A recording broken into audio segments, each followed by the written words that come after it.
नमो भगवते वासुदेवाय नमः। आज हम सुनेंगे श्री सत्यनारायण भगवान की परम पावन और कल्याणकारी कथा।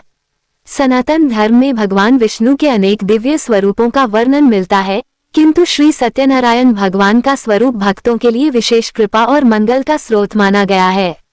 शास्त्रों में कहा गया है कि जो मनुष्य श्रद्धा, विश्वास और निर्मल भाव से श्री सत्यनारायण भगवान का व्रत करता है तथा उनकी कथा का श्रवण करता है, उसके जीवन में सुख, शांति और धर्म का प्रकाश बढ़ने लगता है। ये कथा केवल एक धार्मिक आख्यान नहीं, बल्कि सत्य, भक्ति और भगवान पर अटूट विश्वास का संदेश देने वाली अमूल्य धरोहर है। प्राचीन काल में नैमिषारण्य नामक पवित्र तीर्थ में अनेक ऋषि मुनि यज्ञ, तप और धर्म चर्चा में लीन थे। वहां परम विद्वान सूत जी भी उपस्थित थे। सभी ऋषियों के हृदय में एक ही प्रश्न बार बार उठ रहा था कि कलयुग के दुखों से घिरे मनुष्यों का कल्याण किस प्रकार हो सकता है। मनुष्य की आयु अल्प है, मन चंचल है और जीवन अनेक प्रकार की चिंताओं से भरा हुआ है। ऐसे समय में कौन सा उपाय उसे भगवान की कृपा का पात्र बना सकता है। तब शौनक आदि ऋषियों ने विनम्रतापूर्वक सूत जी से निवेदन किया कि वे ऐसा सरल और कल्याणकारी मार्ग बताएं जिससे सामान्य से सामान्य व्यक्ति भी ईश्वर की कृपा प्राप्त कर सके। सूत जी मुस्कुराए और बोले कि यह प्रश्न अत्यंत शुभ है। यही प्रश्न एक समय देवर्षि नारद ने भी भगवान विष्णु से किया था। अब मैं वही दिव्य संवाद आप सबको सुनाता हूँ। एक समय देवर्षि नारद लोकांतरों में भ्रमण करते हुए पृथ्वी पर पहुँचे। वहां उन्होंने देखा कि कोई निर्धनता से पीड़ित है, कोई रोगों से व्याकुल है, कोई संतान के अभाव में दुखी है तो कोई मोह और चिंता के बंधनों में जकड़ा हुआ है। संसार के प्राणियों का दुख देखकर नारद जी का हृदय करुणा से भर उठा। उन्होंने निश्चय किया कि वे स्वयं भगवान से इस विषय में प्रश्न करेंगे। यह विचार कर वे सीधे बैकुंठ धाम पहुँचे। वहां उन्होंने भगवान विष्णु को शेषनाग की शैया पर विराजमान देखा। माता लक्ष्मी उनकी सेवा में उपस्थित थी और चारों ओर दिव्य प्रकाश फैल रहा था। नारद जी ने श्रद्धापूर्वक प्रणाम किया और बोले, हे प्रभु, आप समस्त संसार के पालन करता हैं। पृथ्वी पर असंख्य जीव दुखों से घिरे हुए हैं। कृपा करके ऐसा उपाय बताइए जिससे साधारण मनुष्य भी आपके अनुग्रह और कृपा का अधिकारी बन सके। भगवान विष्णु ने स्नेहपूर्ण दृष्टि से नारद जी की ओर देखा और बोले, हे नारद, तुमने प्राणियों के कल्याण के लिए अत्यंत उत्तम प्रश्न किया है। मैं तुम्हें एक ऐसे व्रत का रहस्य बताता हूँ जो कलयुग में विशेष रूप से फलदायक होगा। यह मेरे सत्यनारायण स्वरूप का व्रत है। जो मनुष्य श्रद्धा और भक्ति से इस व्रत को करेगा, कथा सुनेगा और प्रसाद ग्रहण करेगा, उसके जीवन के कष्ट दूर होंगे और उसके हृदय में भक्ति का प्रकाश जागृत होगा। ये सुनकर नारद जी के मन में और अधिक जिज्ञासा उत्पन्न हुई और उन्होंने भगवान से विनम्रतापूर्वक इस व्रत की महिमा तथा उसके प्रभाव के विषय में विस्तार से बताने की प्रार्थना की। तब भगवान ने जो दिव्य रहस्य बताया, उसे सुनकर नारद जी आश्चर्य और आनंद से भर उठे, क्योंकि भगवान ने कहा कि यह व्रत केवल सांसारिक सुख देने वाला नहीं, बल्कि मनुष्य को सत्य और भक्ति के मार्ग पर स्थापित करने वाला महान साधन है।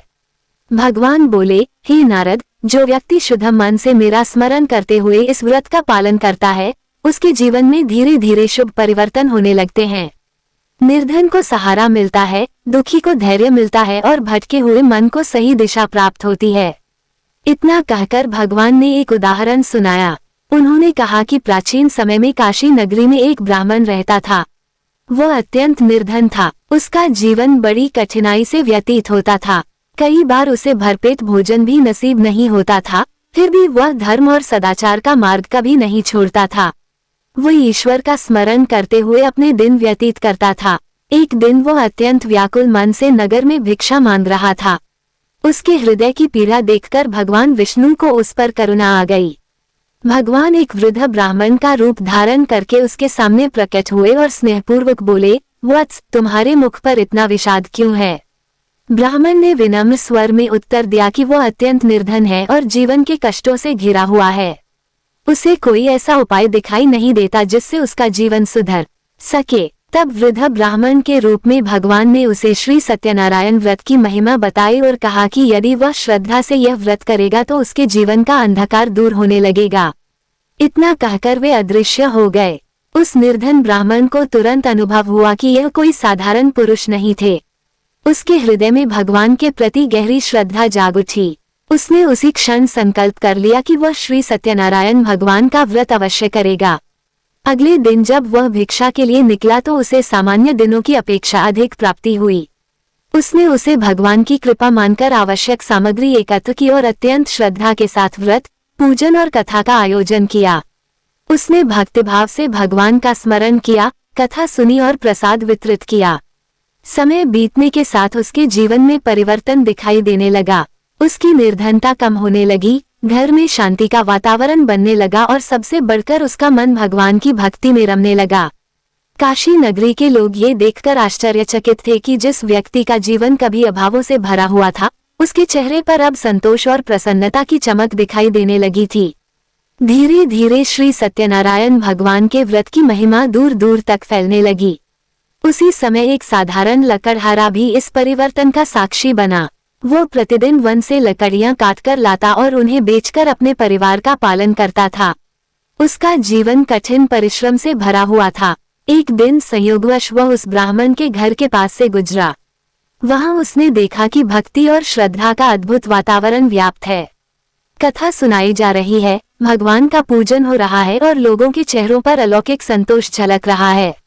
ये सब देखकर उसके मन में भी जिज्ञासा उत्पन्न हुई।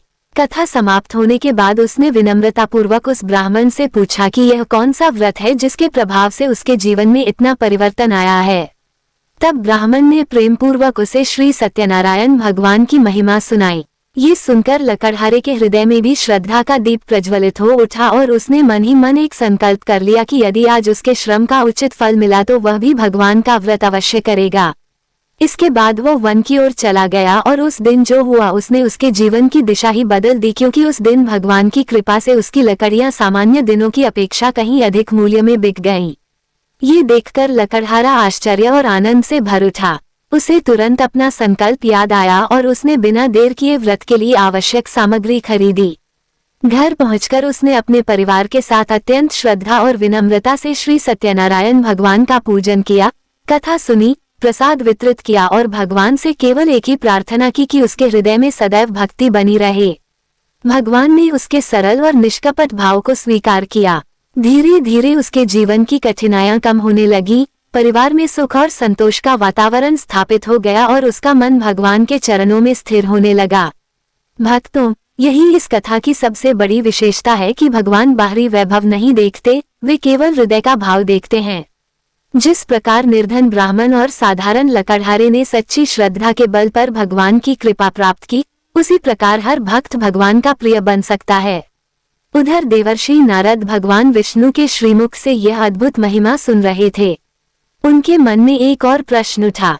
उन्होंने विनम्रता से पूछा, हे प्रभु, क्या इस व्रत का लाभ केवल निर्धन और सामान्य लोगों को ही प्राप्त होता है अथवा राजा और धनवान लोग भी इससे समान रूप से लाभान्वित होते हैं? भगवान मुस्कुराए और बोले, हे नारद, मेरी कृपा के द्वार सभी के लिए समान रूप से खुले हैं। यह व्रत किसी जाति, वर्ग या अवस्था का बंधन नहीं मानता। जो श्रद्धा और विश्वास के साथ इसे करता है, वह मेरा आशीर्वाद अवश्य प्राप्त करता है। इतना कहकर भगवान ने एक और प्रसंग सुनाया। उन्होंने कहा कि प्राचीन समय में उल्कामुख नाम का एक धर्मनिष्ठ राजा था। वह सत्यप्रिय, दयालु और प्रजावत्सल शासक था। धर्म और न्याय के मार्ग पर चलना ही उसके जीवन का उद्देश्य था। एक दिन वह अपनी पत्नी के साथ नदी के तट पर पहुंचा और वहां अत्यंत भक्ति भाव से श्री सत्यनारायण भगवान का पूजन करने लगा। उसी समय वहां एक धनी वैश्य आया, जिसका नाम साधु था। वह दूर दूर तक व्यापार करने वाला प्रसिद्ध व्यापारी था। जब उसने राजा को भक्ति भाव से पूजा करते देखा तो उसके मन में जिज्ञासा जाग उठी। उसने राजा से पूछा कि वे किस देवता की आराधना कर रहे हैं। तब राजा ने उसे श्री सत्यनारायण भगवान के व्रत की महिमा बताई और कहा कि यह व्रत मनुष्य के जीवन में मंगल और कल्याण का मार्ग प्रशस्त करता है। ये सुनकर साधु वैश्य के मन में आशा का संचार हुआ। उसकी कोई संतान नहीं थी और यही उसके जीवन का सबसे बड़ा दुख था। उसने मन ही मन भगवान से प्रार्थना की कि यदि उसे संतान की प्राप्ति होगी तो वह अवश्य श्रद्धापूर्वक श्री सत्यनारायण भगवान का व्रत करेगा। समय बीतता गया और भगवान की कृपा से उसके घर एक सुंदर कन्या का जन्म हुआ। पूरे परिवार में आनंद की लहर दौड़ गई। कन्या का नाम कलावती रखा गया। साधु वैश्य अत्यंत प्रसन्न था, किंतु धीरे धीरे व्यापार, धन और पारिवारिक व्यस्तताओं में वह इतना उलझ गया कि भगवान के समक्ष किया हुआ अपना संकल्प भूल बैठा। वर्ष बीतते गए, कलावती बड़ी होने लगी और घर में सुख समृद्धि बढ़ती चली गई, परंतु भगवान से किया गया वचन अब भी अधूरा पड़ा था। भक्तों, मनुष्य का स्वभाव भी कितना विचित्र है। जब वो संकट में होता है तो भगवान को पुकारता है, लेकिन जब सुख उसके द्वार पर आ जाता है तो कई बार वही भगवान और वही संकल्प उसकी स्मृति से ओझल हो जाते हैं। साधु वैश्य के जीवन में भी यही होने लगा। समय के साथ कलावती विवाह योग्य हो गई और उसके पिता ने उसका विवाह एक योग्य तथा सदाचारी युवक के साथ बड़े हर्षोल्लास से संपन्न कर दिया। घर में उत्सव का वातावरण था, मंगल गीत गूंज रहे थे और चारों ओर प्रसन्नता दिखाई दे रही थी, किंतु इस अपार सुख के बीच भी भगवान के समक्ष किया गया वचन पूरा नहीं हुआ था। यही भूल आगे चलकर उसके जीवन की सबसे बड़ी परीक्षा का कारण बनने वाली थी, क्योंकि भगवान अपने भक्तों को दंड देने के लिए नहीं, बल्कि उन्हें सत्य और वचन पालन का महत्व समझाने के लिए लीला करते हैं। विवाह के कुछ समय बाद साधु वैश्य ने अपने दामाद से कहा कि अब व्यापार के लिए दूर देशों की यात्रा करनी चाहिए। दोनों समुद्र मार्ग से व्यापार करने निकल पड़े। उधर घर में लीलावती और कलावती निवास कर रही थीं। प्रारंभ में सब कुछ सामान्य था, किंतु भगवान से किया गया संकल्प अभी भी अधूरा था। इसी बीच जिस नगर में साधु वैश्य और उसका दामाद व्यापार कर रहे थे, वहां एक दिन राजकोष से चोरी हो गई। चोर भागते समय चोरी का धन उस स्थान के समीप छोड़ गए जहां दोनों व्यापारी ठहरे हुए थे। सैनिक जब खोज करते हुए वहां पहुंचे तो उन्हें चोरी का धन मिला और बिना पूरी जांच किए उन्होंने साधु वैश्य और उसके दामाद को ही अपराधी समझ लिया। दोनों को राजा के सामने प्रस्तुत किया गया और उन्हें कारागार में डाल दिया गया। उनका सारा धन भी राजकोष में जमा कर लिया गया। देखते ही देखते जो लोग सम्मान और समृद्धि से परिपूर्ण थे, वे विपत्तियों से घिर गए। उधर घर में भी कठिनाइयां बढ़ने लगीं। धन समाप्त होने लगा, व्यापार रुक गया और लीलावती तथा कलावती को अनेक कष्टों का सामना करना पड़ा। कभी जिस घर में सुख और वैभव का वास था, वहां अब चिंता और अभाव ने स्थान ले लिया। एक दिन कलावती भोजन और सहायता की खोज में घर से निकली। चलते चलते वह एक ऐसे स्थान पर पहुंची जहां श्रद्धालु भक्त श्री सत्यनारायण भगवान की कथा सुन रहे थे। वहां दीपों की ज्योति जगमगा रही थी, भक्ति का मधुर वातावरण था और भगवान का पूजन चल रहा था। कलावती भी वहीं बैठ गई और पूरे मन से कथा सुनने लगी। कथा समाप्त होने पर उसे प्रसाद प्राप्त हुआ। उसने श्रद्धा से प्रसाद ग्रहण किया और घर लौट आई। घर पहुंचकर उसने अपनी माता को वहां की सारी बात बताई। ये सुनते ही लीलावती को वर्षों पुराना वह संकल्प स्मरण हो आया जो उसके पति ने भगवान के समक्ष किया था। उसकी आंखें नम हो गईं। उसने कहा, अब मुझे समझ में आ रहा है कि हमारे जीवन में ये कठिनाइयां क्यों आई हैं। हमने भगवान से किया हुआ वचन पूरा नहीं किया। उसी क्षण माता और पुत्री ने निश्चय किया कि वे अपनी सामर्थ्य के अनुसार श्री सत्यनारायण भगवान का व्रत अवश्य करेगी। उन्होंने श्रद्धा से पूजन की तैयारी की, कथा सुनी और भगवान से क्षमा याचना करते हुए प्रार्थना की कि यदि उनसे कोई भूल हुई है तो उन्हें क्षमा किया जाए। भक्तों, भगवान करुणा के सागर हैं। जब कोई सच्चे मन से अपनी भूल स्वीकार कर लेता है तो भगवान उसकी पुकार अवश्य सुनते हैं। उसी रात्रि उस राज्य के राजा को एक अद्भुत स्वप्न हुआ। स्वप्न में उसे संकेत मिला कि जिन दो व्यापारियों को कारागार में डाला गया है वे निर्दोष हैं। प्रातःकाल होते ही राजा ने उन्हें सम्मानपूर्वक मुक्त करने का आदेश दिया। इतना ही नहीं, उसने उनसे क्षमा मांगी और उनका सारा धन भी लौटा दिया। साधु वैश्य और उसका दामाद अत्यंत प्रसन्न हुए और अपने नगर लौटने की तैयारी करने लगे। किंतु भगवान की लीला अभी समाप्त नहीं हुई थी। वे चाहते थे कि साधु वैश्य को अपने भूले हुए संकल्प और सत्य के महत्व का पूर्ण बोध हो। इसलिए जब दोनों समुद्र मार्ग से लौट रहे थे और उनका जहाज अपने नगर के समीप पहुंचा, तभी भगवान एक सन्यासी का रूप धारण करके उनके सामने प्रकट हुए।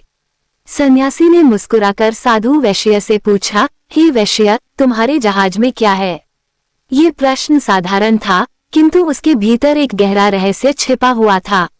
उसी क्षण साधु वैश्य की परीक्षा आरंभ होने वाली थी, क्योंकि भगवान केवल मनुष्य के कर्म ही नहीं, उसके अंतःकरण की सत्यनिष्ठा को भी परखते हैं। सन्यासी के प्रश्न पर साधु वैश्य के मन में क्षणिक अहंकार और असावधानी उत्पन्न हुई। उसने सत्य छिपाते हुए कहा कि उसके जहाज में तो केवल पत्ते और लताएं हैं। ये सुनकर सन्यासी ने शांत स्वर में कहा, तथास्तु, जैसा तुम कह रहे हो वैसा ही हो। इतना कहकर वे वहां से अदृश्य हो गए। कुछ समय बाद जब साधु वैश्य ने जहाज में रखी हुई सामग्री देखी तो उसका हृदय कांप उठा। जहां बहुमूल्य वस्तुएं और व्यापार का सामान रखा था, वहां वास्तव में पत्ते और लताएं दिखाई देने लगीं। उसका चेहरा पीला पड़ गया। उसे तुरंत अपनी भूल का आभास हुआ। वो समझ गया कि यह कोई साधारण सन्यासी नहीं थे, स्वयं भगवान ने उसकी परीक्षा ली थी। वो व्याकुल होकर भगवान को स्मरण करने लगा और हाथ जोड़कर बोला, हे प्रभु, मुझसे भारी भूल हो गई। मैंने असत्य का आश्रय लिया, कृपा करके मुझे क्षमा करें। भगवान दयालु हैं। उन्होंने उसकी प्रार्थना स्वीकार की और कुछ समय बाद जहाज की सारी सामग्री पुनः पूर्ववत हो गई।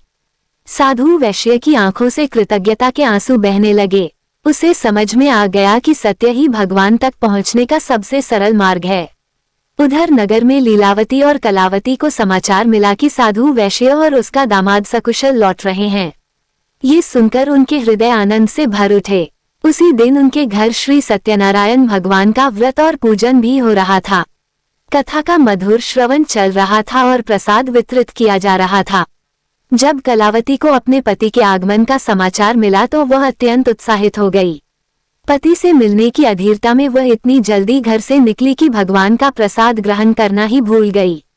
भक्तों, भगवान का प्रसाद केवल अन्न नहीं होता, वह ईश्वर की कृपा और आशीर्वाद का प्रतीक होता है।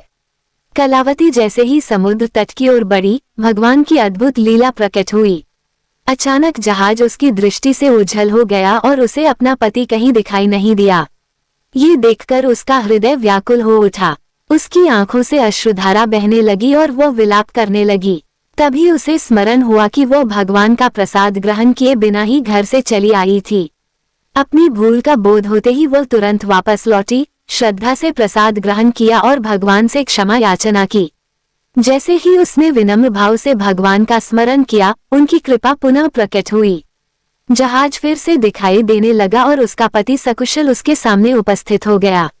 परिवार का यह मिलन अत्यंत भावुक और आनंदमय था। साधु वैश्य, लीलावती, कलावती और उसका पति सभी भगवान के चरणों में नतमस्तक हो गए। उन्होंने स्वीकार किया कि जीवन में प्राप्त होने वाली हर सफलता और हर सुख भगवान की कृपा से ही संभव है। उस दिन पूरे परिवार ने मिलकर अत्यंत श्रद्धा और भक्ति के साथ श्री सत्यनारायण भगवान का विधिपूर्वक व्रत किया, कथा सुनी, प्रसाद वितरित किया और भगवान के प्रति अपनी कृतज्ञता व्यक्त की। भक्तों, इस कथा में बार बार एक ही संदेश उजागर होता है कि श्रद्धा, सत्य और वचन पालन मनुष्य के जीवन के सबसे बड़े आभूषण हैं। जो व्यक्ति भगवान से किया हुआ संकल्प निभाता है, सत्य का मार्ग नहीं छोड़ता और भगवान की कृपा का सम्मान करता है, उसके जीवन में चाहे कितनी भी कठिनाइयां आए, अंततः विजय उसी की होती है। उधर देवर्षि नारद ये समस्त कथा सुनकर अत्यंत प्रसन्न हुए, किंतु उनके हृदय में एक अंतिम जिज्ञासा अभी भी शेष थी। उन्होंने विनम्रता से भगवान विष्णु से पूछा कि जो मनुष्य श्रद्धा और भक्ति के साथ इस व्रत को करता है अथवा इस कथा का श्रवण करता है, उसे अंततः कौन सा महान फल प्राप्त होता है। तब भगवान ने जो उत्तर दिया उसमें इस संपूर्ण कथा का सार समाहित था, क्योंकि भगवान का उद्देश्य केवल मनोकामनाएं पूर्ण करना नहीं, बल्कि मनुष्य के जीवन को सत्य, धर्म और भक्ति के प्रकाश से आलोकित करना है। भगवान विष्णु ने नारद जी से कहा, हे नारद, जो मनुष्य श्रद्धा, विश्वास और निष्कपट भाव से श्री सत्यनारायण भगवान का व्रत करता है, उसके जीवन के अनेक कष्ट स्वयं ही दूर होने लगते हैं।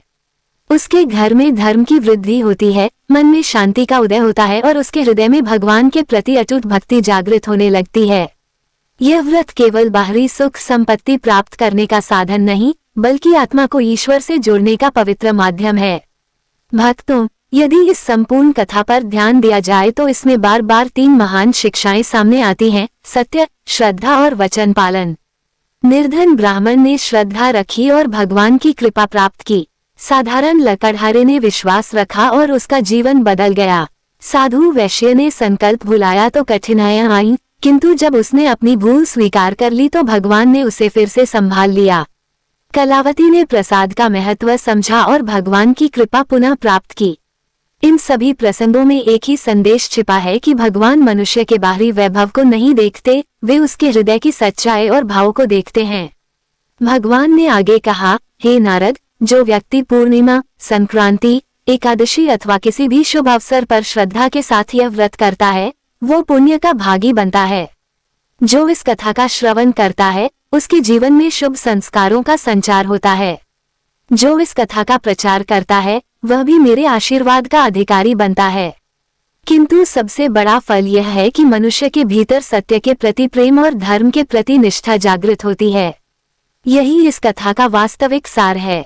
सत्य ही धर्म का आधार है, सत्य ही भक्ति का आधार है और सत्य ही जीवन को सफल बनाने का आधार है। जो व्यक्ति सत्य का साथ नहीं छोड़ता, भगवान भी उसका साथ कभी नहीं छोड़ते। जो व्यक्ति अपने वचन का सम्मान करता है, भगवान उसके जीवन का सम्मान बढ़ाते हैं। जो व्यक्ति सुख और दुख दोनों परिस्थितियों में भगवान का स्मरण करता है, उसके जीवन में आशा का दीपक कभी नहीं बुझता। भगवान के वचन सुनकर देवर्षि नारद का हृदय आनंद और भक्ति से भर उठा। उन्होंने बार बार भगवान को प्रणाम किया और निश्चय किया कि वे इस दिव्य कथा को संसार के कल्याण के लिए सभी लोकों में प्रचारित करेंगे। इसके पश्चात नैमिषारण्य में उपस्थित ऋषियों ने जब सूत जी के मुख से यह अमृतमयी कथा सुनी तो वे भी भाव विभोर हो उठे। उन्होंने कहा कि धन्य है श्री सत्यनारायण भगवान, जिन्होंने कलियुग के जीवों के लिए इतना सरल और मंगलकारी मार्ग प्रदान किया। भक्तों, यही कारण है कि आज भी असंख्य परिवारों में श्रद्धा और भक्ति के साथ श्री सत्यनारायण भगवान की कथा सुनी और सुनाई जाती है। जब परिवार एक साथ बैठकर भगवान का स्मरण करता है, कथा का श्रवण करता है और प्रसाद ग्रहण करता है, तब केवल एक धार्मिक अनुष्ठान नहीं होता, बल्कि घर में प्रेम, सद्भाव, विश्वास और धर्म का वातावरण भी निर्मित होता है। इस पावन कथा से हमें ये सीख मिलती है कि भगवान के समक्ष किया गया संकल्प कभी नहीं भूलना चाहिए, सत्य का मार्ग कभी नहीं छोड़ना चाहिए, भगवान की कृपा और प्रसाद का सदैव सम्मान करना चाहिए, सुख और दुख दोनों में भगवान का स्मरण करते रहना चाहिए और यह समझना चाहिए कि भक्ति का मूल्य धन से नहीं बल्कि श्रद्धा से होता है। जो मनुष्य इन शिक्षाओं को अपने जीवन में धारण कर लेता है, उसका जीवन वास्तव में धन्य हो जाता है। इसी दिव्य संदेश के साथ श्री सत्यनारायण भगवान की यह मंगलमयी कथा पूर्ण होती है और भक्तों के हृदय में भक्ति, विश्वास तथा भगवान के प्रति प्रेम की ज्योति सदैव प्रज्वलित रहती है। भक्तों, जरा मन लगाकर विचार कीजिए। इस संसार में मनुष्य अनेक प्रकार के साधन जुटाने में अपना पूरा जीवन लगा देता है। धन, मान, प्रतिष्ठा और सुख सुविधाओं की प्राप्ति के लिए वह दिन रात प्रयास करता है, किंतु जब जीवन में कोई कठिन घड़ी आती है तब उसे अनुभव होता है कि वास्तविक सहारा केवल भगवान की कृपा ही है। श्री सत्यनारायण भगवान की यह कथा हमें यही स्मरण कराती है कि मनुष्य चाहे कितना भी समर्थ क्यों न हो जाए, उसे कभी भी ईश्वर को नहीं भूलना चाहिए। जब निर्धन ब्राह्मण के पास कुछ नहीं था तब भगवान ने उसका हाथ थामा। जब लकड़हारा कठिन परिश्रम से जीवन व्यतीत कर रहा था तब भगवान ने उसकी श्रद्धा को स्वीकार किया। जब साधु वैश्य अपने संकल्प को भूल गया तब भगवान ने उसे स्मरण कराया और जब कलावती से भूल हुई तब भी भगवान ने उसे क्षमा करके अपना स्नेह प्रदान किया। यही तो भगवान की करुणा है। वे अपने भक्तों की छोटी सी पुकार भी सुन लेते हैं। भक्तों, भगवान को बड़े बड़े उपहारों की आवश्यकता नहीं होती, उन्हें तो केवल निर्मल हृदय चाहिए। जिस हृदय में छल नहीं, कपट नहीं और अहंकार नहीं होता, वहाँ भगवान स्वयं निवास करते हैं। जीवन में कितनी भी विपत्तियां क्यों न आ जाएं, यदि मनुष्य भगवान पर विश्वास बनाए रखे तो अंधकार के बाद प्रकाश अवश्य आता है। जिस प्रकार रात्रि चाहे कितनी भी लंबी क्यों न हो, अंत में सूर्योदय अवश्य होता है, उसी प्रकार भगवान का स्मरण करने वाले भक्त के जीवन में भी आशा का प्रकाश अवश्य फैलता है। इसलिए कभी भी निराश नहीं होना चाहिए। भगवान के चरणों में विश्वास बनाए रखना चाहिए, क्योंकि उनकी कृपा जब बरसती है तो बिगड़ी हुई परिस्थितियां भी सुधरने लगती हैं। भक्तों, भगवान सत्यनारायण की यह पावन कथा केवल सुनने के लिए नहीं बल्कि जीवन में उतारने के लिए है। जो व्यक्ति सत्य का पालन करता है, दूसरों का हित सोचता है और भगवान को अपना सहारा मानता है, उसके जीवन का प्रत्येक कदम धीरे धीरे कल्याण की ओर बढ़ने लगता है। इसी दिव्य भावना के साथ भक्तों के हृदय में भक्ति और विश्वास की ज्योति और अधिक प्रज्वलित होने लगी, क्योंकि भगवान के साथ जुड़ा हुआ विश्वास कभी व्यर्थ नहीं जाता।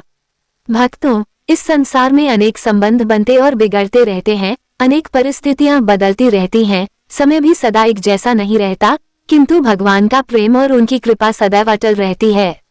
जब संसार साथ छोड़ देता है तब भी भगवान अपने भक्त का साथ नहीं छोड़ते। श्री सत्यनारायण भगवान की कथा हमें यही सिखाती है कि मनुष्य को अपने जीवन में चाहे कितनी भी सफलता मिल जाए, उसे विनम्र बने रहना चाहिए और भगवान के प्रति कृतज्ञता का भाव कभी नहीं छोड़ना चाहिए। कई बार मनुष्य सोचता है कि उसकी बुद्धि, उसका परिश्रम और उसकी क्षमता ही उसकी सफलता का कारण है, किंतु वास्तव में ईश्वर की कृपा के बिना एक पत्ता भी नहीं हिल सकता। इसलिए जो कुछ भी प्राप्त है उसे भगवान का प्रसाद मानकर स्वीकार करना चाहिए। भक्तों, जब घर में भगवान का नाम लिया जाता है, जब परिवार एक साथ बैठकर कथा सुनता है, जब प्रसाद बांटा जाता है और जब मन से भगवान को प्रणाम किया जाता है, तब वहाँ केवल पूजा नहीं होती, बल्कि वहाँ प्रेम, शांति और सद्भाव का दिव्य वातावरण भी निर्मित होता है। यही कारण है कि संत महात्मा सदियों से इस कथा का श्रवण और कीर्तन कराते आए हैं।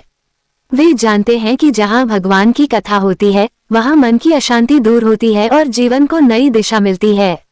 इसलिए हमें प्रतिदिन कुछ समय भगवान के स्मरण के लिए अवश्य निकालना चाहिए।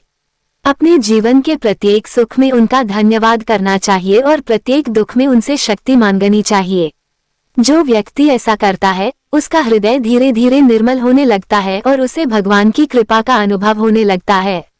भक्तों, भगवान सत्यनारायण हम सभी के जीवन में सत्य, श्रद्धा, भक्ति और सद्बुद्धि का प्रकाश फैलाएं तथा हमारे हृदय को अपने चरणों की भक्ति से सदैव परिपूर्ण बनाए रखें। इसी मंगल कामना के साथ कथा का ये पावन प्रवाह भक्तों के हृदय में अनंत काल तक भक्ति की धारा बनकर बहता रहता है।